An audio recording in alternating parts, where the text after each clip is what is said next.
So after my last video talking about Donald Trump's ballroom and why I thought it amounted to basically class warfare in broad daylight, I got some interesting comments. You can see a few of them here on the screen. Enjoy.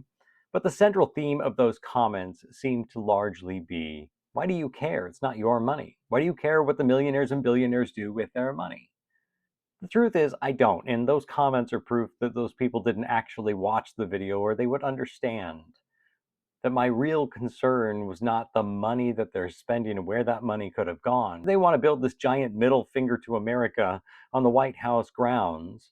That's fine. My concern is that it's not the fact that it's privately funded, it's who's privately funding it and why. Do you think that when Tim Cook went to the Oval Office, do you think that he went there because he actually likes Donald Trump? Of course not. And the same is true of people like Mark Zuckerberg and Jeff Bezos and even Elon Musk to an extent, although I think he actually is messed up in the head. The rest of them are cold, calculating folk, and they understand that a president who's going to implement tariffs and a president who is going to take to himself plenary authority to issue tariffs and waivers of those tariffs at his whim, and if Congress is going to sit back and just let him do that, then here's the scheme, guys. Those guys, Bezos and Zuck and Altman and Musk and all of them, they can afford to buy their way out of the tariffs.